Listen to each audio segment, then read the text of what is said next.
Bonjour, ici Stéphane Lévesque, bienvenue à votre bulletin de nouvelles de Télécœur. On vous parle, pour commencer, de la municipalité de Deschaillons-sur-Saint-Laurent.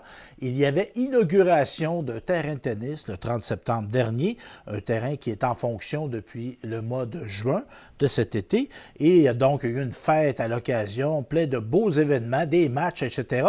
Et François Poisson, notre journaliste, était sur place pour s'entretenir, entre autres, avec Gary Demers, qui nous parle, Gary Denis Demers, évidemment, qui nous parle des tenants et aboutissants de ce beau projet. Ici François Poisson pour Télécœur à Deschaillons-sur-Saint-Laurent avec M. Denis Demers, alias Gary, qui a un surnom d'origine historique. Oh, certainement. Écoute, quand on était en bas âge, à 14 ans, j'ai embarqué dans la ligue de balle locale, puis les gens m'ont surnommé avec le surnom de Gary, étant donné que j'avais retiré 2 coureurs sur les coussins. On est dans une ligue d'adultes, ça a surpris tout le monde, mais la famille Dubuc, puis les amis, Gary, mais alors c'est resté avec les années, ça a fait son chemin. Là, on peut considérer que vous êtes l'instigateur de cette remise en œuvre du terrain de tennis ici à Deschaillons? Si on veut, oui, étant donné qu'en 2020, le terrain était complètement désuet ici. On avait de la pelouse à travers le terrain, beaucoup de craques. Et puis, finalement, je suis allé voir la municipalité au mois d'août 2020, alors que nous, on était en défi. Moi, Pascal Doucet, on avait fait un défi de perte de poids. Et puis, une partie des profits, on voulait les donner au terrain de tennis local. On s'attendait de ramasser peut-être 2 000 à 3 000 Mais finalement, on a ramassé 20 000 au total dans notre défi, dont 6 000 sont venus à la réfection du terrain de tennis local ici, avec une belle membrane neuve, la peinture, terrain de pickleball avec jumelé au terrain de tennis. Alors, c'est sensationnel pour la relève, pour les vétérans aussi. Donc, quand on dit un peu de vous là-dedans, on ne peut plus vrai. Bien, probablement qu'on a mis le feu au niveau du monsieur le maire qui est ici à ma gauche présentement, Christian. On a vraiment demandé à la municipalité de refaire le terrain si c'était possible, évidemment. Puis, au grand plaisir de tout le monde, ils ont été de l'avant. Ça a pris quand même 3 ans avant d'en arriver à la livraison finale aujourd'hui. Mais la pandémie étant ce qu'elle est, ça a amené plein de délais. Mais aujourd'hui, on est extrêmement heureux du dénouement final. Les jeunes ont joué ce matin? Ça ressemblait à quoi?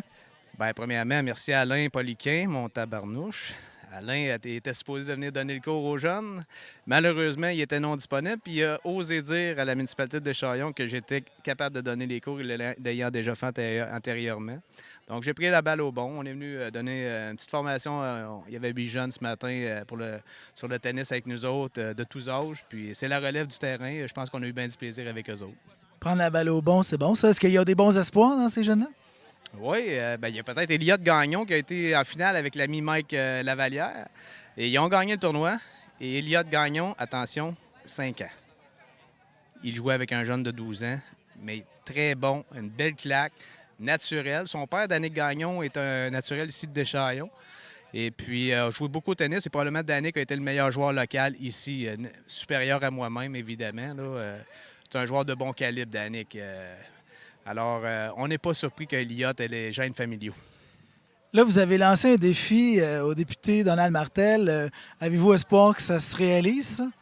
Écoute, je souhaite que Donald se présente, premièrement. Il y a une horaire chargée, hein? Alors, Donald, dans son cas, je doute pas. C'est un bon sportif que j'ai toujours entendu dire. Alors, je ne doute pas du challenge qu'on pourrait avoir entre lui et moi. Mais on va se contenter de notre défi tennis qu'on va avoir dans quelques minutes avec mes amis Guy Brunel. Je fais équipe avec Guy. 55 ans, tout comme moi, de Gentilly. Guy est solide. On va avoir à affronter Marc-Antoine Demers, 25 ans, local ici de Deschaillons, et Nicolas Abel, 40 ans. Alors, qui va gagner? On a hâte de voir ça. Par la suite, il y aura un tournoi de pickleball cet après-midi. De 2h à 4h30, on a 16 joueurs de pickleball locaux qui, certains ont d'expérience, d'autres vont commencer. Alors, je pense que ça va donner un certain engouement localement pour les gens de venir jouer ici au pickleball. Alors, beaucoup de sports de raquettes cet après-midi à Deschaillons-sur-Saint-Laurent. On invite les gens à se joindre. Alors, merci beaucoup. Denis Demers, alias Gary. Merci bien, t'es gentil. On se transporte maintenant à Baie-du-Fèvre. Il y avait le 29 septembre une journée Vérité et réconciliation organisée pour l'occasion. François Poisson a rencontré Mélanie Provencher du Centre d'action bénévole du Lac-Saint-Pierre ainsi que David Blais de la Corporation de développement communautaire Nicolet-Yamaska. Je suis avec Mélanie Provencher, qui est la directrice générale du Centre d'action bénévole du Lac-Saint-Pierre. Bonjour. Bonjour. Alors, cette journée de la vérité et de la réconciliation, ça a été votre idée l'année dernière. Oui, c'est ça. L'année dernière, j'avais demandé à mon conseil d'administration si on pouvait faire quelque chose pour souligner la journée, la JNVA, la Journée nationale de vérité et de réconciliation. Puis cette année, j'ai interpellé les autres groupements communautaires pour voir s'ils avaient un intérêt pour embarquer avec nous. Puis ça donne ça aujourd'hui, une belle participation. Puis j'espère que l'année prochaine, on va avoir encore plus de monde. Et les liens, les partenariats avec la communauté abénaquise au départ. Moi, ça fait 6 ans et demi là, que je suis au Centre d'action bénévole. Et dès le départ, on a eu des très, très bons liens. Daniel Nollet, qui est directeur général de la communauté d'Odanak, est quelqu'un d'exceptionnel, vraiment très, très facile d'approche. Fait que quand on lui propose des activités, c'est toujours oui. Je vais te dire ça. Ça fait que ça a toujours bien été. Pendant la COVID, ils ont toujours été là pour nous donner un coup de main parce qu'à un moment donné, on n'avait plus de bénévoles. Oui, il y a d'autres municipalités qui étaient là, mais Odanak a été particulièrement là pour nous donner un coup de main avec les hommes, avec leur main-d'œuvre, tout ça. Fait que ça a toujours été facile avec eux. Quand on voit une dynamique comme ça serait facile de penser que la réconciliation, c'est déjà un acquis. Et oui, effectivement, mais non dans les faits parce que, oui, nous, on a des bons liens avec la communauté, puis on veut que ça dure, mais il y a bien des gens qui connaissent pas la réalité autochtone. Fait que c'est pour ça qu'on prend cette journée-là pour souligner. Comme aujourd'hui, là, on a des enfants de l'école de Bidou-Five qui sont venus à notre journée. Là. Mais ces enfants-là, si on avait été à Pierreville, bien, ils n'auraient pas connu la réalité. Fait que de venir dans un autre village, ben c'est intéressant parce que là, on montre aux enfants la culture autochtone, puis de dire comment c'est important de créer des liens ensemble. Puis bien, ça, c'est au fil des générations qu'on transmet aussi les connaissances à nos jeunes. Et l'année prochaine, qu'est-ce qu'on va avoir en tête? Bien, là, on ne sait pas encore où on va le faire. On va inviter les municipalités à nous lancer un petit coucou s'ils sont intéressés à ce qu'on a chez eux. Mais on va avoir plus d'organismes, plus de kiosques. Mais c'est sûr qu'il va y avoir une autre édition. On y tient beaucoup. On va se préparer puis on voudrait que ça soit encore plus gros, plus beau. Alors, les élus, les fonctionnaires des municipalités aux alentours, vous avez bien entendu ce que Mélanie Provencher, directrice générale du Centre d'action bénévole du Lac-Saint-Pierre, a dit. Elle attend des propositions pour l'année prochaine. Merci beaucoup. Bien, merci à toi. Je suis avec David Blais, qui est le directeur général de la CDC de Nicolet-Yamaska. La CDC a décidé de venir en appui à certains de ses membres pour l'organisation de cet événement. Oui, tout à fait. En fait, il y avait déjà l'événement qui avait été organisé préalablement l'an dernier par le CAB Lac-Saint-Pierre. Puis on a décidé de se joindre, en fait. On suivait une discussion qu'on a eue en table de concertation des organismes communautaires. On se disait comment on peut être des alliés, en fait, pour la communauté autochtone ou la communauté d'Abénakis de Danak. Puis, on a créé une table de concertation, une journée, en fait, pour discuter avec Jean Voland, dans le fond, le directeur général du centre de santé. Puis, on en est venu à cette conclusion-là, de dire, plutôt que réinventer la roue, on va se joindre cette année à l'événement de la Journée nationale Vérité et Réconciliation.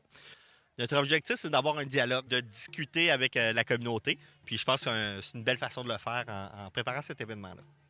Là, la formule cette année, il y a des artisans pour présenter un peu l'artisanat. Oui. L'aspect culinaire aussi, donc il y a de la nourriture qui est servie aux gens. Conférence par Jacques Tewatso. Conte aussi par Mme Siwi Wawanoloat. La CDC, c'est la Corporation de développement communautaire. Comment vous voyez le rôle, votre rôle et le rôle des organismes que vous chapeautez pour cette démarche de vérité et de réconciliation? En fait, on est un regroupement. Donc, c'est de rassembler les organismes communautaires autour d'un même thème. Puis ce thème-là est ressorti aussi de ces organismes-là.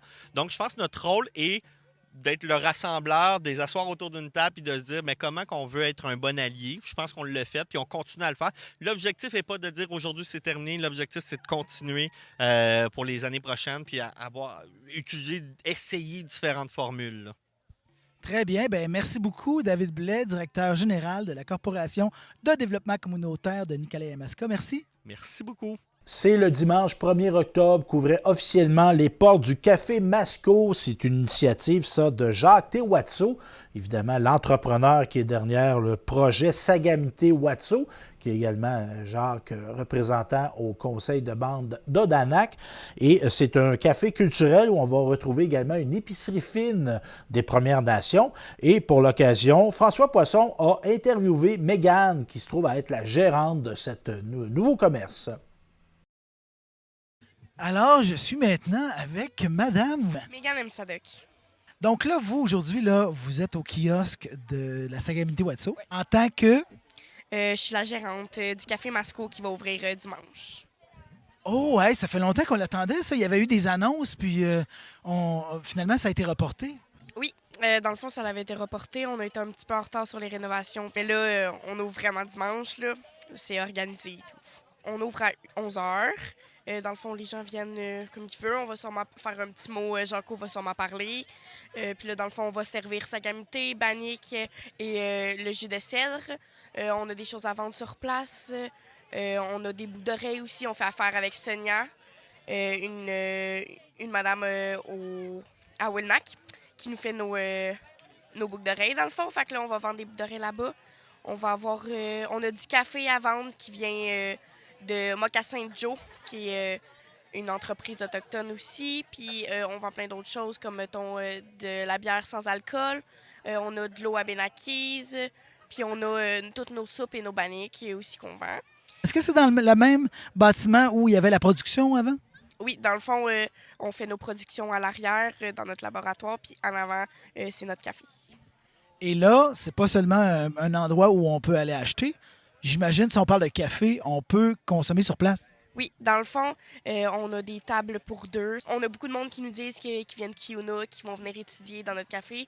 On va avoir le Wi-Fi gratuit aussi pour les étudiants. On va faire des représentations aussi là-bas pour une salle à louer ou peu importe. Vous avez de la place pour recevoir combien de gens comme ça à la fois? À la fois, je te dirais peut-être une trentaine de personnes environ. C'est quand même pas mal grand. Est-ce que vous allez être plusieurs employés?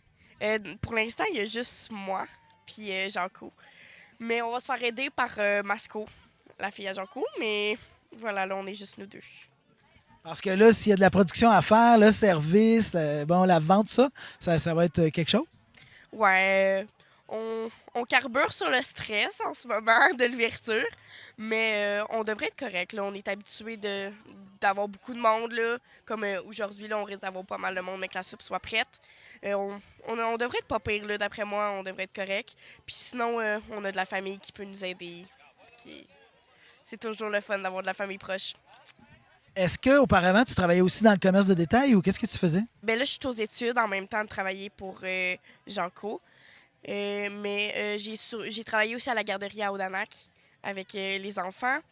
Puis j'ai eu plusieurs autres jobs, mais ouais, sinon je suis une des plus vieilles adolescentes, mettons, d'Odanak. Et, mettons, je vais à la maison des jeunes et tout ça. Là. En quoi étudies-tu? Moi, je suis encore à l'école. Fait que dans le fond, je suis aux adultes. Fait que là, mon but principal, c'est mon DES. Ensuite, je m'en vais en coiffure, en coiffeuse, ouais. Et ça, cette formation-là va se donner où? C'est un DEP. Fait que je vais sûrement faire un DEP à Sorels. D'accord, en continuant de travailler pour le café. Oui, bien sûr. Alors aujourd'hui, là, vous cuisinez pour les gens, vous partagez ça, ce bout-là, la partie culinaire de votre culture. Et c'est ce que le café va faire aussi. Donc, il va y avoir une diffusion culturelle là-dedans. Oui. Dans le fond, on vend notre soupe, qui est une soupe traditionnelle familiale des Abenaki d'Odanak.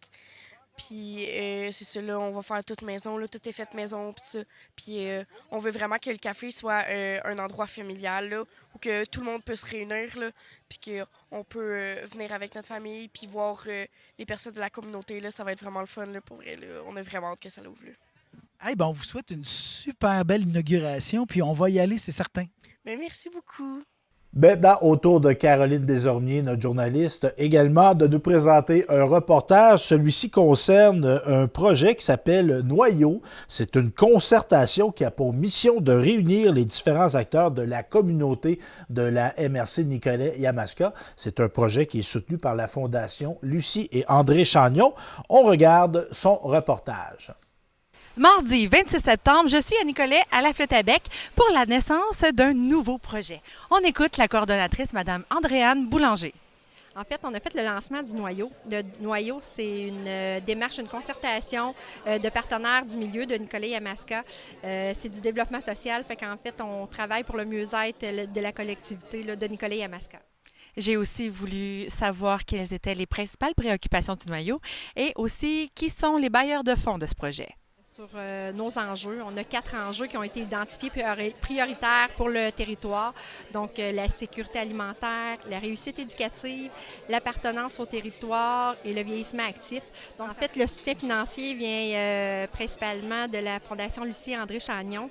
On a un soutien financier à la hauteur de 646 222 pour les 3 prochaines années, justement pour permettre de mobiliser nos partenaires, là, les partenaires du Noyau, à la réalisation de différents projets, différentes actions vraiment en réponse à nos enjeux de territoire.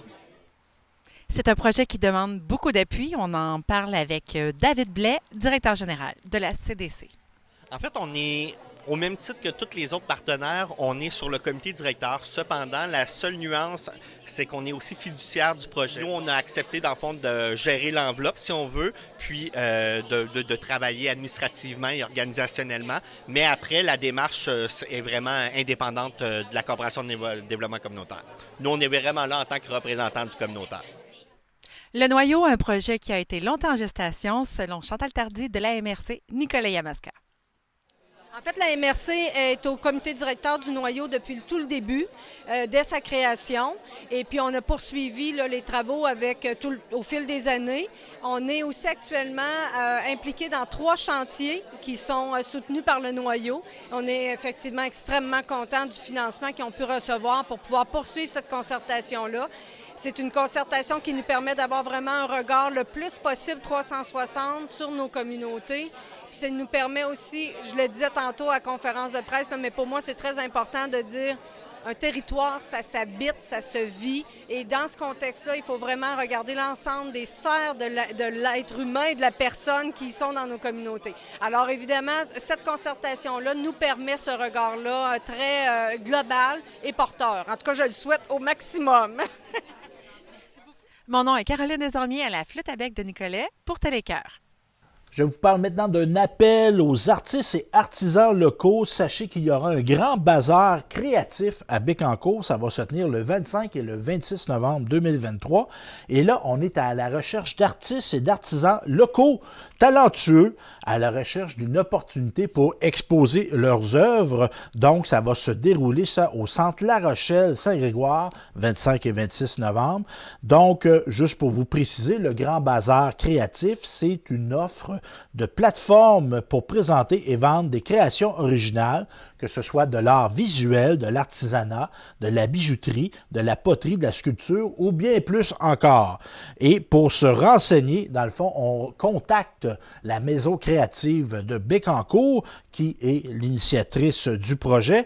Gabriel Lépine, on peut le contacter facilement au 819-996-8008. Donc, appel pour des artistes et des artisans locaux qui souhaiteraient exposer lors de cet événement-là. Et on se rappelle que c'est le 25 et le 26 novembre 2023. Je ne sais pas si vous le savez, mais jeune enfant, moi, j'étais très bon en dessin. J'ai déjà gagné des concours. Je me rappelle bien, c'était un concours organisé par la Caisse populaire. Ça fait longtemps. Mais là, c'était la Société acadienne Port-Royal qui a lancé un concours de dessin Capitaine Acadie. Et là, on a dévoilé les gagnants, justement. Le premier gagnant, Aldéo Ricard, de première année, dans la classe de Mme Alexis à l'école Arfand-des-Neiges, qui a remporté. Cassiopée Bellemare, 4e année, dans la classe de Mme Élise Roy à l'école Beau-Séjour à Saint-Grégoire. Et aussi notre troisième gagnant, Valentina Sasseville Valderrama, qui, elle, est en 6e année avec Mme Annie Tousignan de l'école Enfants des Neiges. Donc, en plus d'avoir le privilège de voir leurs dessins illustrés à l'intérieur du feuillet central du sixième tome, de la bande dessinée Capitaine Acadie, Secours à Bécancour, Aldéo, Cassiopée et Valentina recevront la série complète de bande dessinée. Et ça, c'est vraiment un beau cadeau. Ainsi, ils seront invités à un lancement, parce qu'ils participent à l'ouvrage, lancement officiel qui aura lieu lors du lancement de la nouvelle exposition Capitaine Acadie, jeudi le 9 novembre prochain. Donc, il y a eu plus de 100 dessins reçus. On voit que de l'adhésion et une belle participation. Rappelons que le concours s'adressait aux élèves de première à sixième année des écoles primaires de la ville de Bécancour sur une base volontaire. Et on a eu comme partenaire, évidemment, avec la Société acadienne Port-Royal, la ville de Bécancour a été partenaire de ce beau projet-là. Donc, félicitations encore une fois à Aldéo, Cassiopée et Valentina. La ville de Bécancour souhaite vous informer qu'il y aura des travaux à venir sur le boulevard Bécancour en lien avec l'aménagement d'une piste cyclable à Saint-Angèle. Donc, du 1er octobre à la mi-novembre, des travaux seront réalisés sur le boulevard Bécancour entre l'avenue des Œillets et l'avenue des Hémérocailles. Ce chantier vise à permettre la création d'une piste cyclable sur ce tronçon et c'est un projet qui avait été présenté aux citoyens lors des séances d'information et de consultation publique tenues au printemps et à l'été 2023. Des aménagements sont prévus pour qu'elles soient sécuritaires et s'intègrent bien aux espaces environnants. Et il est important de rappeler que ces travaux représentent la phase 1 d'un important projet visant à relier le cœur villageois de Saint-Angèle et le secteur du plateau Laval par un lien cyclable et piétonnier sécuritaire. Donc, ces travaux, précision à faire, entraîneront la fermeture temporaire de la halte routière de Saint-Angèle pendant cette période, puisque l'endroit sera utilisé par la machinerie et pas entreposé du matériel de construction. Donc, aménagement d'une piste cyclable à Saint-Angèle. Vous êtes peut-être comme moi un amateur de littérature, un lecteur avide et vous voulez peut-être faire des achats, mais sachez que votre appétit pour la lecture pourra être satisfaite à la bibliothèque de Fortierville. On a regardé justement une super vente de livres et ça va se tenir les 21 et 22 octobre 2023, samedi en soirée de 5h à 8h, 17h à 20h et dimanche de 10h à 16h. Et ça se passe au centre communautaire de Fortierville. Je me rappelle bien, juste à côté de la superbe église de Saint-Philémon de Fortierville. Et tous les livres, sauf exception, sont à 2$ et moins. On vous invite à apporter vos sacs et on souligne également que le paiement se fait en argent comptant. Bonne nouvelle pour un pilier de la balle rapide au centre du Québec. Jean-Yves Doucet va être élu au temple de la renommée de sport Mauricie. C'est une belle nouvelle qu'on a appris. Évidemment, félicitations Jean-Yves et félicitations aussi pour toutes les implications que tu as en dehors de la balle, parce que oui, très important la balle, mais aussi qui est très impliqué au niveau de la fondation de l'école et même qui est impliqué au niveau du polycouron Terry Fox de l'école secondaire La Découverte de Saint-Arnaud d'Aston et qui est aussi un membre très actif du conseil d'administration de Télécart. Donc, bravo Jean-Yves, un honneur bien mérité de faire ton entrée au temple de la renommée du sport de la Mauricie.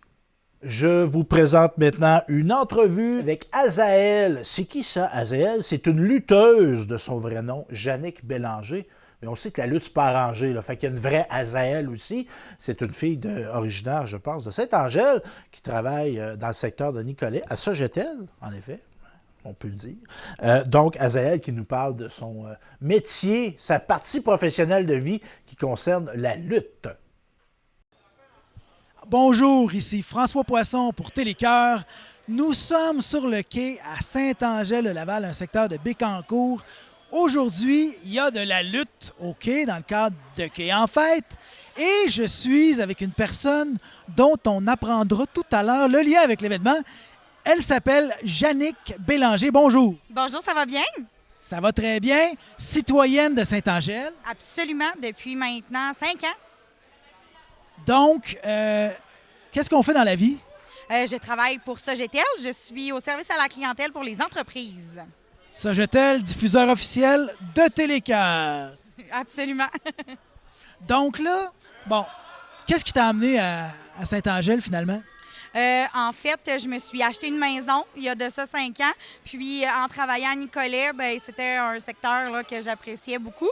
Donc, c'est pour ça que mes recherches se sont tournées vers Saint-Angèle. Puis, c'est ici que j'ai finalement élu domicile. Tes coups de cœur à Saint-Angèle? Mon Dieu, j'adore venir me promener ici au quai à longueur d'année, là, autant été, automne, printemps, c'est vraiment très, très apprécié.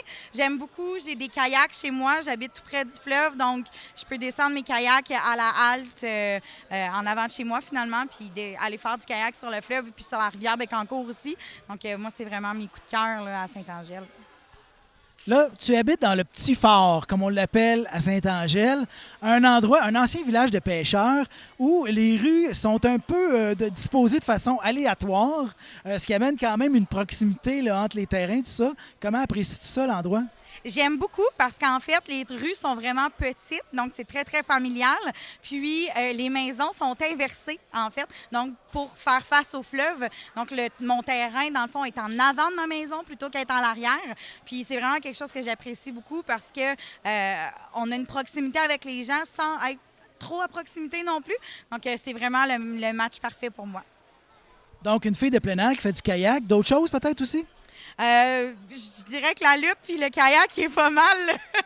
Je viens de faire un petit divulgateur, là, mais ouais, la lutte puis le kayak est pas mal mes deux passions physiques. Là.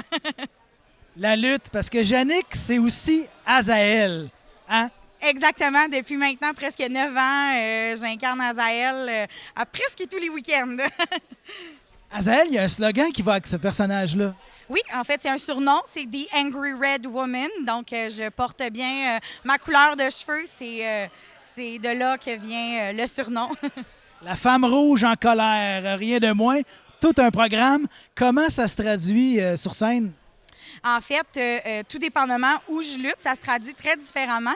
Je lutte majoritairement à Québec, puis à Shawinigan, donc avec ici la FCL qui est ici aujourd'hui finalement. Puis, c'est sûr qu'il y a deux styles de lutte. On a des styles quand on est méchant, il y a un autre style quand on est gentil. Moi, je suis majoritairement gentille. Donc, l'Angry Red Woman, c'est surtout envers ses opposants et non pas envers la foule. Ah oui, parce qu'il aime ça. Il y en a qui aiment ça, se mettre la foule à dos, qu'on aime détester finalement. Puis là, ça fait comme monter l'adrénaline dans la salle. Puis là, il y a des émotions qui plafonnent. C'est ça, exactement. En fait, quand on est gentil, on veut que les gens nous apprécient puis apprécient ce qu'on leur donne. Mais quand on est méchant, bien, on veut qu'ils nous haïssent finalement. Là. On veut créer cette émotion-là chez les gens qu'on ne peut pas vraiment créer nulle part ailleurs. Les gentils finissent-tu par manger la volée parce qu'ils se sont trop gentils? Ah, ça peut arriver, malheureusement. Ça fait partie du métier. Comment ça t'est venu, ça, la lutte? En fait, ça fait bientôt maintenant 9 ans. J'ai commencé à pratiquer, dans le fond, à Shawinigan. Je suis allée voir des galas. Je savais même pas que ça existait. Je connaissais bon, les The Rock, les Hulk Hogan de ce monde, mais c'est à peu près tout. Puis, je suis allée faire quelques pratiques, puis j'ai vraiment eu la piqûre pour la lutte. Donc, j'ai pas arrêté depuis, à part le petit instant de la pandémie. Mais puis, à cause d'une majeure blessure l'année dernière, mais sinon, je suis là plus en forme que jamais. Une blessure due à la lutte? Eh bien oui, malheureusement, je me suis déchiré le ligament croisé antérieur. Donc, j'ai dû me faire opérer à un genou l'année dernière. Donc, j'ai été un 9 mois sur les chaises, finalement, assise à regarder les galas plutôt que d'y participer. Mais maintenant, tout va bien. Tout est revenu à son 100 %. C'était quoi la prise qui a résulté en une blessure? C'est tellement ridicule. Là. C'est jamais des prises super spectaculaires. Là. C'est une des seules fois où on a décidé, en fait, d'être méchant, ce gala-là, à Saint-Pierre-les-Béquets pour le plaisir. Des fois, c'est le fun de juste changer les horizons, changer la manière dont on travaille. Puis, mon Dieu, j'ai essayé d'étrangler mon adversaire dans le coin avec mon pied, puis mon genou a décidé... mon pied gauche, mon genou droit a décidé de faire... merci, bonsoir. Fait que ça, c'est le karma, ça, finalement, quand on est méchant. Oui, non, c'est ça, c'est fini. Moi, je suis plus jamais méchante. Je vais toujours être gentille maintenant. Fait que la lutte, là, la regarder, c'est une chose, mais en faire, c'est carrément d'autre chose. C'est physique, il faut être en forme. Oui, oui, absolument. Moi, je m'entraîne de façon très régulière là, chez moi à la maison. Je préfère m'entraîner chez moi que de m'entraîner dans les gyms. Bon, préférence personnelle. Mais c'est ça. Moi, je m'entraîne régulièrement à la maison. Je me tiens en forme parce que, bon, oui, c'est excessivement physique. On lève des gens. Fait que faut être en forme là, pour justement éviter le plus possible les blessures. Là. Est-ce que tu vas lever quelqu'un aujourd'hui? Fort probablement. Donc là, c'est un investissement de beaucoup de temps, là. Oui, absolument. Si on calcule que je suis partie presque à tous les week-ends, plus tout l'entraînement physique à longueur de semaine, oui, c'est beaucoup d'heures qui viennent, beaucoup d'heures, d'argent, de temps. Oui, c'est pas... c'est sûr que c'est demandant, mais moi, c'est vraiment ma passion, puis je ferais pas autre chose. Donc, tous les week-ends, c'est pas juste un gala de temps en temps, c'est vraiment assez régulier, là. Il y a des ligues, bon... Oui, absolument. Dans le fond, moi, comme je disais tantôt, je suis majoritairement à la FCL puis à la NSPW à Québec. Donc, la NSPW, là, c'est entre 1 et 2 galas par mois. On ajoute la FCL à ça. Je suis rendue à 2 à 3 galas par mois. Puis, il y a des apparitions spontanées là, qui se font dans d'autres fédérations à travers le Québec. Je sais qu'en septembre, là, je vais être à Montréal. Vendredi prochain, je suis à Chicoutimi. Donc, c'est des apparitions comme ça qui se font ici et là. Puis, c'est ça. Ça demande beaucoup de temps. La NSPW, c'est la North Shore Pro Wrestling. La FCL, c'est? La Fédération canadienne de lutte. Canadienne, rien de moins. Donc, parfois, est-ce que les gars-là, c'est plus loin?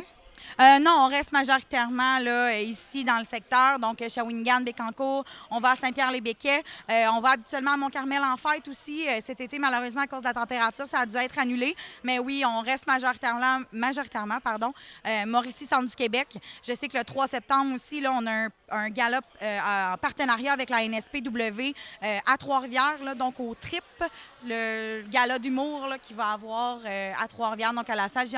Thompson. Donc, mais on reste très, très local. Là. Donc, la lutte et l'humour. Absolument, absolument, parce que ça se prête parfaitement. Il y a beaucoup de lutteurs qui misent là-dessus pour leur personnage, dans le fond, là, de jouer avec l'humour, la comédie. Moi, c'est pas mon cas, malheureusement. J'essaie d'être un peu plus femme forte et tout, mais oui, il y a beaucoup de lutteurs qui l'utilisent, donc ça se marie parfaitement bien avec la lutte.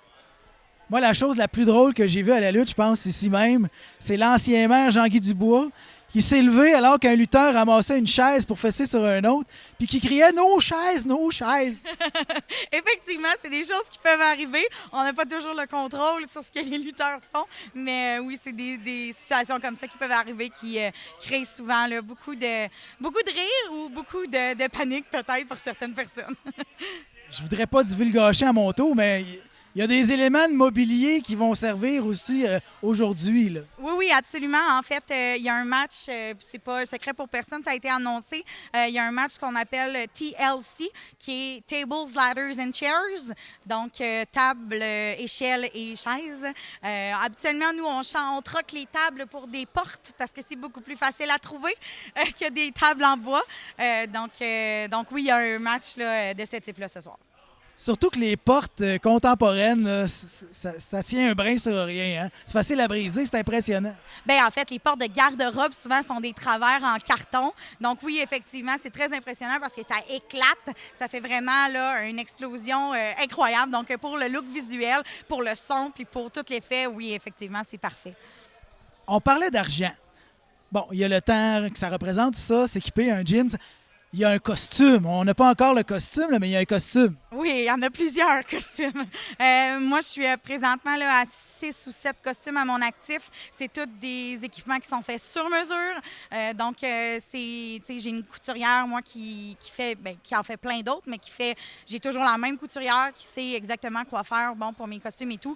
Donc, j'ai plusieurs couleurs là, que j'alterne. J'ai du vert, j'ai du blanc, j'ai du noir, j'ai du bleu, j'ai du rouge. J'ai même du sirène maintenant, donc du vert et du mauve pour aller chercher un peu le thème de la petite sirène. Mais oui, c'est ça. On laisse place à l'imagination, mais c'est sûr que c'est beaucoup de temps pour le faire, mais c'est beaucoup d'argent. Puis là, c'est des vêtements techniques, là, parce que c'est pour bouger dedans, c'est pour suer dedans. C'est majoritairement du spandex, en fait. Là, c'est fait vraiment pour... pas exclusivement pour la lutte, mais je dirais que ça ressemble beaucoup au matériel qui peut être utilisé pour le patinage artistique. Donc, quelque chose qui est très, très flexible, très élastique, qui ne pourra pas déchirer finalement, puis qui est capable de bien épouser nos mouvements. Là. Là, on parle d'argent. On peut aussi faire de l'argent. Donc, toi, tu vends des choses à ton effigie. Peux-tu nous nommer un peu ce que c'est? Bien oui, absolument. J'ai des T-shirts à mon effigie. J'ai des pins là, qu'on peut accrocher après nos vêtements. Puis j'ai des aimants puis des photos. Donc, des aimants à frigo puis des photos que les gens peuvent acheter. Je vais les signer et tout. Donc, oui, c'est sûr qu'il faut trouver un moyen un peu de rentabiliser tout ça. Donc, si vous voulez encourager, en fait, vos lutteurs préférés, la meilleure manière, c'est d'acheter leurs marchandises. C'est vraiment là, la meilleure façon de contribuer à leur réussite, finalement. Là. Tu mentionnais la petite sirène. Donc, Ariel, toi, c'est Azaël. Pourquoi le nom d'Azaël? En fait, quand j'ai commencé, il y a 9 ans, on cherchait un peu, là, quoi. Je voulais pas avoir nécessairement 2 noms, donc un prénom, un nom de famille. J'aimais le fait d'avoir juste un nom je trouvais qui était plus marqué, qui était plus imposant, tout ça. Donc, ça c'est venu, en fait, jouer tout ce qui était démons et compagnie, donc Azazel, je trouvais ça. Je voulais pas exactement ça. Je voulais quelque chose de plus féminin, donc Azaël. Puis c'est resté, puis j'ai pas bougé. J'ai jamais changé de nom en 9 ans. Personne ne s'est plaint. Les gentils, là, ça, eux autres, ils prennent-tu le mobilier ou c'est les méchants qui font ça? Oh non, absolument. Les gentils peuvent tout autant prendre le mobilier que les méchants. Ça n'a pas d'impact. Et là, la dynamique entre les lutteurs, lutteuses, là, à quoi ça ressemble? En fait, à la FCL, on a vraiment, selon moi, un des plus beaux backstage. Donc, tu sais, l'entente entre les lutteurs à l'arrière-scène, tout le monde s'apprécie, tout le monde se parle, tout le monde est capable de discuter, d'avoir des belles discussions aussi, donc de s'entraider aussi. Donc, à la FCL, là, selon moi, c'est un des plus beaux, des plus belles arrière-scènes qu'on peut avoir. Parce qu'en fait, c'est qu'on donne un spectacle ensemble. Il faut s'entendre.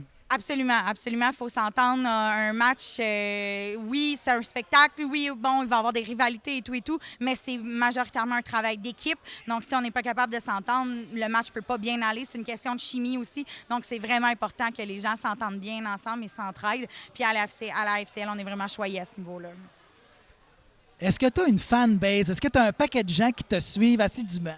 Il y en a quelques-uns, oui. C'est sûr qu'en étant à Shawinigan puis à Québec, des fois, c'est difficile. Les gens peuvent me suivre. Mais déjà, tantôt, j'ai vu des gens avec mon T-shirt dans la foule. Donc, T-shirt camisole là, pour les femmes. Il y a été un petit moment où j'en avais.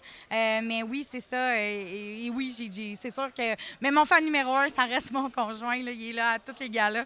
Donc, mais oui, il y a beaucoup de gens qui nous suivent. Sur les réseaux sociaux aussi, c'est vraiment... tu sais, autant... Là, maintenant, j'ai un TikTok, j'ai Facebook, j'ai Instagram. Donc, les gens nous suivent beaucoup là, sur les réseaux sociaux, puis c'est vraiment agréable. Alors, tout ça, c'est au nom d'Azaël sur les médias, les réseaux sociaux? Absolument. La plupart, en fait, Instagram, TikTok, c'est Red Woman Azaël. Sur Facebook, c'est seulement Azaël. Donc, oui, vous pouvez me trouver sous ces noms-là là, sur les réseaux sociaux. Est-ce que le conjoint a déjà été tenté par la lutte? Jamais. Mon conjoint est beaucoup trop magané physiquement pour être capable de lutter. Donc, il y a eu une grosse blessure à l'épaule. Il a dû se faire opérer. Donc, non, pas du tout. Il ne connaissait pas la lutte avant d'être avec moi. Donc, maintenant, il me suit, puis c'est mon fan numéro 1. Il est fier, puis il est impressionné. Absolument. Alors là, aujourd'hui, là, qu'est-ce qui va se passer concernant Azaël? À quoi on peut s'attendre? En fait, aujourd'hui, Azaël est en équipe avec Max Lemire, un gars de Trois-Rivières, donc un gars du coin aussi, pour affronter Angie Sky et Robbie Hennessy. Puis, en fait, là, j'ai juste un message pour ces deux-là. Là. Angie, Robbie, vous êtes juste pas prêts à ce que les Lions du Nord peuvent vous apporter dans le ring. Ils sont mieux de se tenir à leur short. Attachez votre sucre avec de la broche. Alors, bon, lorsque vous verrez ce reportage, évidemment, ça sera terminé, le gala de lutte à Saint-Angèle, mais ça promet. Et allez suivre Azaël pour en savoir plus sur les aventures de cette jeune lutteuse de chez nous. Merci. Merci à vous.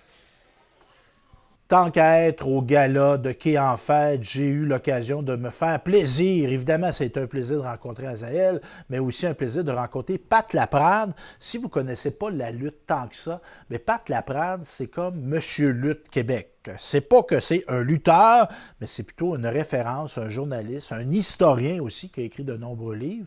Donc, on écoute cet entretien-là que j'ai eu avec Pat Laprade concernant la lutte dans notre région, mais également dans l'ensemble du Québec. Je suis maintenant accompagné de Pat Laprade, moi que je qualifierais de sommité de la lutte au Québec, historien, un gars qui s'est intéressé de façon sérieuse à ce sport spectacle-là. Ça part de où, ça, Pat, ton intérêt pour la lutte? Écoute, j'ai été voir mon premier événement de lutte. J'avais 6 ans avec mon père et j'ai toujours été un fan depuis.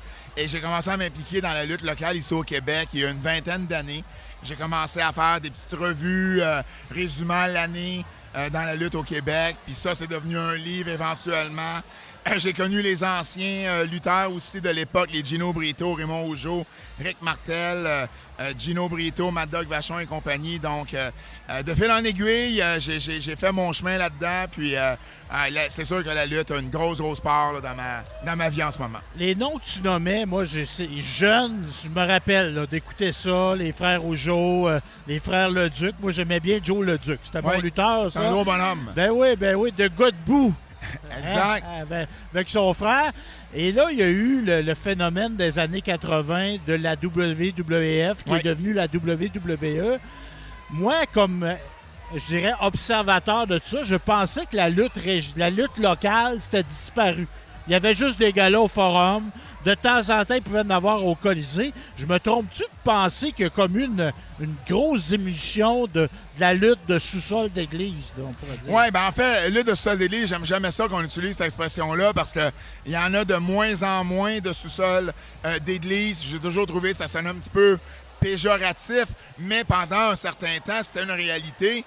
Et tu as raison, quand la lutte internationale a fermé en 1987, il y a eu un gros creux ici, localement, au Québec. Il y avait les Loisirs Saint-Jean-Baptiste, où il y avait qui était une pépinière de produits locaux qui ont continué quelques années. La ICW de Lutte Géproux a débuté en 1990. Ça a été là pendant... elle est encore là aujourd'hui. Donc, mais oui, pendant un certain temps, la lutte locale n'a pas été aussi dominante qu'elle l'était.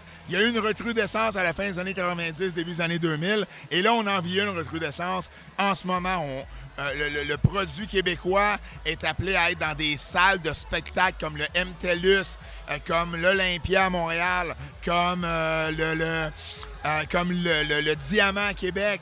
Donc, on est appelé à sortir justement des salles plus traditionnelles de lutte, les centres communautaires et tout. Et puis, on vit vraiment une belle recrudescence en ce moment. Et on a eu un événement à Montréal récemment, un gala de la WWF. Oui. On a 2 Québécois, dont un, je peux dire sûrement, est issu. Owens, il est issu. Les deux sont issus de ces ligues, ces fédérations-là. Ben oui, absolument, absolument. Moi, j'ai vu le 2e match de Sami Zayn à vie. C'était justement dans un sous-sol d'église dans Rosemont. Kevin Owens a lutté dans toutes les promotions. Les deux, enfin, ont lutté dans toutes les promotions de lutte au Québec, possible et inimaginable. C'est là qu'ils ont fait leur marque. D'ailleurs, chaque Québécois qui est présentement dans une grosse organisation de lutte aux États-Unis, que ce soit Kevin Owens, Sami Zayn à la WWE, que ce soit Evil Uno, Stu Grayson, Matt Menard, Angelo Parker à AEW, Mike Bailey à Impact, APCO également, ils sont tous sortis du circuit ici indépendant québécois. Ils ont tous lutté ici avant de se rendre dans les grandes ligues. Donc, c'est vraiment quelque chose. Vous ne savez jamais la prochaine star que vous allez avoir devant vous. Là. Et là, je veux te parler de lutte féminine, parce que moi, j'ai repris intérêt à regarder la lutte et je vois une mise en valeur. Tu sais, à une certaine époque, la lutte féminine, c'était comme un sideshow, on pourrait dire. C'était des filles jolies qui étaient là plutôt pour leur beauté. Mais là, on a vraiment des athlètes. Puis on a une fille de chez nous, Azaël, qui est du coin ici. Je me trompe-tu en disant qu'on a comme une mise en valeur de la lutte féminine, tant au Québec qu'à niveau international? Oui, en fait, sur le circuit indépendant, ça a toujours été là. Cependant, la WWE, pendant longtemps, utilisait les femmes uniquement pour, tu l'as dit, uniquement pour leur corps, pour leur look, à la limite, objet sexuel, plus que pour leur talent d'athlète, leur athlétisme, le côté entertainer qu'elles peuvent amener. Puis à un moment donné, il y a une certaine Ronda Rousey dans le monde des arts martiaux mixtes avec le UFC qui a commencé à avoir du succès. Et une femme avoir du succès dans les sports de combat, c'était jamais arrivé avant. Et là, on s'est dit à la WWE, si Ronda Rousey attire autant ben nous aussi, on est peut-être capable de mettre des femmes en valeur dans des contextes de sport de combat scénarisés, scriptés.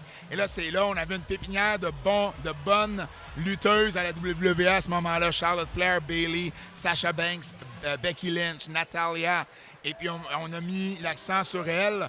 Et puis, on a vraiment développé cette division-là. Et quand quelque chose se développe à la WWE, généralement, ça va suivre sur le circuit indépendant également.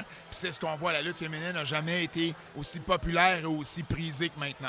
Merci, Pat, de ton temps. Merci de donner le goût de renouer à la lutte, comme mon cas. On peut te suivre, évidemment, TVA Sport. Oui. Des textes très intéressants, malheureusement, des anciens lutteurs qui viennent qu'à décéder. À toutes les fois, Oui. tu fais un texte. Et moi, je dis aux gens, les amateurs de podcasts, les antipodes de la lutte. Les antipodes de la lutte avec mon comparse Kevin Raphaël tous les jeudis sur toutes les plateformes où vous écoutez vos podcasts. On aime ça, partager notre passion, puis j'espère que les gens aiment ça également. Merci, mon cher. Merci à toi, bye-bye. Toujours au quai, hein, on aime toujours aller au quai de Saint-Angèle. On conclut ce bulletin de nouvelles avec un entretien que j'ai eu avec François Poisson à l'occasion. On parle de la nouvelle saison de Télécœur, de l'avenir de notre belle télévision communautaire. Sur ce, j'en profite pour vous souhaiter une belle journée, puis merci d'être à l'écoute de notre télévision communautaire. En direct du gala de lutte dans le cadre de Quai en fête, le grand Manitou de Télécœur, j'ai nommé nul autre que Stéphane Lévesque, lui-même un fan de la lutteuse Azaël. Monsieur Lévesque! Hey, salut! Wow! J'affiche mes couleurs. Moi, tu sais que les gens le savent aussi. Moi, quand j'ai fondé Télécœur, je voulais mettre en valeur les gens de chez nous. Fait que quand j'ai su qu'Azaël avait de la marchandise, des produits dérivés, je me suis empressé d'acheter mon T-shirt et je le porte assez souvent. C'est beau, c'est de qualité. Fait que je suis bien content. Je le porte fièrement. C'est très beau. Je lui ai demandé si elle savait ce que les caractères asiatiques qui étaient là signifiaient. Et finalement, c'est son slogan. C'est Angry Red Woman. Donc, je sais pas, c'est en chinois ou plutôt en chinois, je pense. Bref, il y a une étude derrière tout ça. J'ai pas fait mon journaliste, j'ai pas posé, je me suis affiché sans me poser de questions, mais ça me rassure, c'est pas méchant. C'est méchant un peu, mais méchant dans l'optique de la lutte. Donc, Stéphane Lévesque, un amateur de lutte. Je te dirais, enfant, évidemment, moi j'écoutais ça, j'ai lâché ça à un moment donné, et là je suis comme revenu. Parce que moi, là-dedans, il y a le phénomène sociétal qui m'intéresse, parce que c'est une manifestation de culture populaire. Puis, je jasais dans les préparations, parce qu'on couvre le gala de lutte. Je parlais de ça avec mon père, puis il se rappelait, mon père, il était élevé à Shawinigan. Puis là, il me disait, ben moi, j'allais voir de la lutte à telle place, puis on allait là, enfant, puis tout ça. Fait que, tu sais, il était comme heureux de me raconter ça. Fait que, tu sais, c'est un peu en marge, parce qu'évidemment, on a la grande lutte qui passe à la télé. À un moment donné, on fera pas l'histoire de la lutte, mais il y avait des circuits régionaux partout en Amérique du Nord. Et là, tu as la grosse WWF qui a comme tout acheté les circuits régionaux. Fait que, moi, je suis heureux de voir que des gens qui ont gardé le flambeau, qui font vivre la lutte dans des petits coins. On a une belle place, mais on ne peut pas dire qu'on est à Montréal et à Québec, à Saint-Angèle. Mais puis entre autres aussi, en passant, Saint-Angèle, on a eu un homme qui est resté ici, qui a été très important dans l'histoire de la lutte. On le connaît plus pour la boxe, mais Régis Lévesque, ça a été un promoteur de lutte. Moi, on me racontait des histoires de lutte ici à Saint-Angèle, là. Puis on y avait rendu hommage, justement, à Régis avant qu'il décède. Tout à fait. Et puis, le ring s'installait, là, l'ancien hôtel Thibodeau, qui est une des plus anciennes maisons du village. Alors, c'est là que ça se passait. Les gens se réunissaient là, puis c'était haut en couleur, à ce qu'on m'a dit. Oui, et à un moment donné, peut-être, je te lance ça, vu que tu es aux commandes de C'était hier, notre émission d'histoire, mais on pourrait faire une histoire de la lutte chez nous, ou des sports de combat, parce que ça fait, tu sais, il y a des gens qui ont du plaisir. Il y a des gens qui disent « Ah, ben là, c'est arrangé, c'est pas arrangé. » Bon, on va se dire, là, les gens assument que c'est un sport-spectacle, mais il y a quelque chose là-dedans. Puis c'était comme une manière de s'extérioriser à une certaine époque pour les gens, pour les Québécois, c'était comme dire, tu sais, on mettait en scène des fois le méchant anglais contre le Québécois fier là, qui se bat puis qui bat l'anglais. Bien, ça reflétait quelque chose au niveau sociétal, ça. Ça fait sortir les méchants aussi. On peut ventiler des choses comme ça. Souvent ici, là, ça vire rive nord, rive sud. Là. On se fait traiter de consanguin. Puis là, c'est la bataille. Puis là, chou, chou, chou. Fait que ça permet de, justement, sortir des émotions. Puis moi, je trouve ça intéressant. C'est la première fois évidemment, vous allez le voir, là, le gala va être capté, mais c'est la première fois qu'on capte la lutte à Télécœur. On est rendu à 2 ans d'existence. Puis moi, je trouve ça important. Tu sais, on a capté des cours forestiers. On a capté du tir au câble. On a capté de la balle rapide. On a capté du ballon-balai. C'est des particularités qu'on a ici, qu'on n'a peut-être pas nécessairement dans d'autres régions. Oui, il y a de la lutte ailleurs, là, mais tu sais, elle a une importance ici. Fait que je trouvais ça important, moi, rapidement, dans l'histoire de Télécœur, de déployer des ressources pour filmer un gala. Entre autres, avec une fille de chez nous, Azaël. Et tu vas décrire l'action comme tu décris souvent des matchs de différents sports. Là. Oui, et je vais le faire en ne me prétendant pas un spécialiste. Moi, j'aime ça poser des questions. Fait que là, apparemment qu'on m'a trouvé des spécialistes qui vont venir m'accompagner dans la description du match. Fait que là, je vais pouvoir leur poser des questions puis essayer de rendre ça vivant. Si je te dis projection arrière, si je te dis Half Nelson... Je vais poser des questions pour faire décrire c'est quoi, parce que je sais pas. Mais je pense que je suis moi j'aime ça poser. Je suis curieux, j'étais de même enfant, t'es encore de même. Je pense que je pose des bonnes questions, puis des fois je sais les réponses. Mais je me mets à la place des gens peut-être qu'ils ne connaissent pas les réponses. C'est bon. Donc, on développe rapidement une expertise. On est une éponge, puis en le demandant, ben, on apprend, on s'enrichit. Oui, puis on a eu un bel été à Télécœur. On n'a pas été inactifs. Évidemment, les gens qui écoutaient le canal, on a eu des semaines thématiques. Des semaines c'était hier, des semaines musique, des semaines, etc. Mais on a beaucoup capté cet été. Toi, entre autres, tu as capté des c'était hier. On a capté des événements sportifs, de la balle rapide encore cette année, la lutte. Donc, c'est pas parce que vous voyez pas des bonnes nouvelles émissions au Canal 2 de Sogetel qu'il n'y en a pas. Donc, on est en train d'emmagasiner. On va avoir une belle année là, qui va commencer en septembre, fin août-septembre, dans le fond. Et des nouveautés.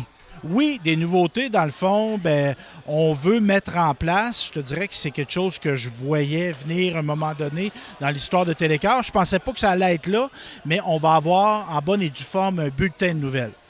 Donc, on va essayer de produire minimalement 30 minutes où on va annoncer des activités, on va rapporter des activités parce qu'on était souvent à parler d'activités qui allaient se dérouler dans longtemps. Là, on va essayer de capter le lundi. Je vous donne des secrets de technique. On va capter le lundi pour pouvoir diffuser le lundi. Donc, on va être plus sur l'actualité. Et toi, tu vas avoir, entre autres, comme mandat de couvrir des conférences de presse, d'interviewer des acteurs de l'actualité. Puis moi, je vais te mettre en lumière et tes invités, évidemment, en étant l'animateur de Bulletin de Nouvelles. Et il y a quelque chose de spécial, c'est que là, notre Bulletin de Nouvelles va être capté dans un nouveau lieu qui est le siège social, le studio de Télécœur. Alors, avant, on peut le dire, c'était ton appartement. Oui. Maintenant, Télécœur a un bâtiment en bonne et due forme. Oui, bien, dans le fond, moi, je me suis porté à Quérard de l'ancienne caisse populaire de Saint-Léonard-d'Aston et les studios vont être au sous-sol. À ce moment-ci, c'est pas complété. Le ménage est fait, mais il n'y a pas d'aménagement encore. Mais ça va être un lieu où on va avoir des équipements, on va avoir un contexte, ça va être très insonorisé. Fait qu'on va pouvoir faire beaucoup de production là. Oui, on va continuer d'aller vers les gens, parce que ça, moi, je trouve ça important. Toi aussi, tu sais, quand tu interviewes des gens pendant un certain nombre de temps, les gens sont toujours plus à l'aise quand ils sont dans un lieu qui leur est propre, hein, que ce soit une église, un centre communautaire, une salle de conseil municipal, chez eux. Il y a des gens qui nous reçoivent chez eux. Moi, je trouve ça très généreux. Mais pour certaines entrevues, donc, on va pouvoir capter directement du studio qui est situé sur la rue principale de Saint-Léonard-d'Aston. Donc, on anticipe qu'on va être prêt. Bon, on va être prêt à capter là. Je te dis, je pense pas qu'on va être prêt il va tout être aménagé en septembre, mais on va commencer quand même à enregistrer nos émissions là.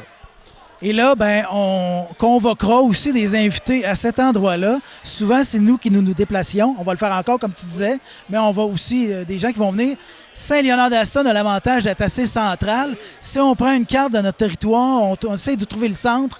C'est vraiment Saint-Célestin, Saint-Léonard dans ce coin-là. Donc ça, c'est un avantage. Oui, en effet, un endroit qui a une histoire. Moi, je me suis... enfant, moi, j'ai été à la caisse populaire avec mes parents. On s'assoyait ces petites banquettes de cuir. Il en reste des banquettes de cuir. Ça a été aussi les gens... dans le fond, c'est face à l'ancien hôtel Monaco et qui est maintenant la pharmacie Isabelle Florent. Donc, c'est un édifice qui est là. Et après avoir été la Caisse populaire, ça a été l'hôtel de ville de Saint-Léonard-d'Aston. Donc, un lieu qui a incarné le coopératisme et la démocratie municipale. Donc, moi, je voyais un sens là-dedans. Tu sais comment je suis. Moi, j'essaie tout le temps de faire quelque chose pour faire quelque chose. Fait que le Télécœur va, comme dirait, prendre le flambeau de ça.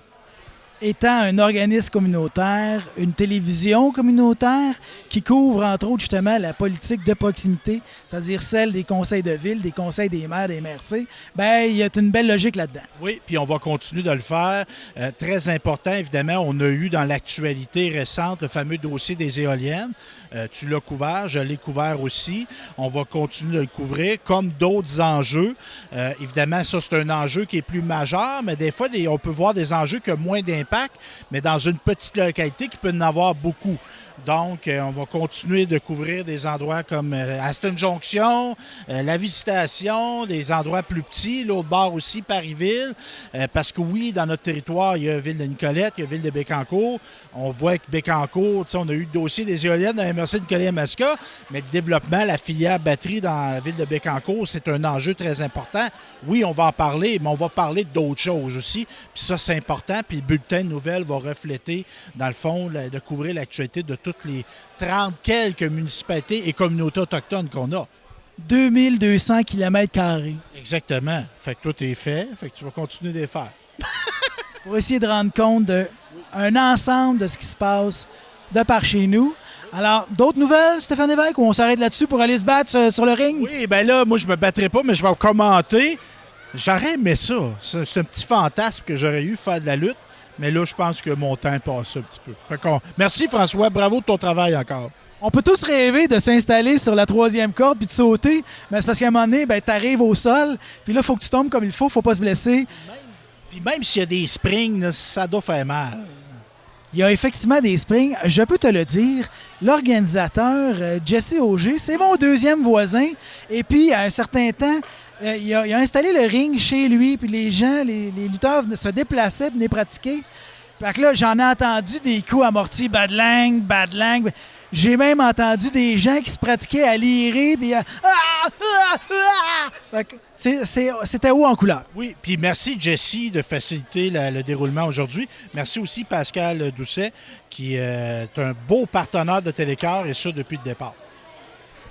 Alors, merci Stéphane Lévesque, directeur général de Télécœur. Bonne description pour ce gala de lutte et à très bientôt dans les studios de Télécœur. Yes, oui.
Bienvenue dans votre SAQ, Estelle. Je peux vous aider? Oui, je cherche un Italien que j'ai bu l'autre jour avec une étiquette rose. Ça va être juste ici, dans vos déjà bu. Ah, ben oui. C'est pas la SAQ de Simon. Vivez l'expérience d'une SAQ personnalisée seulement avec Inspire.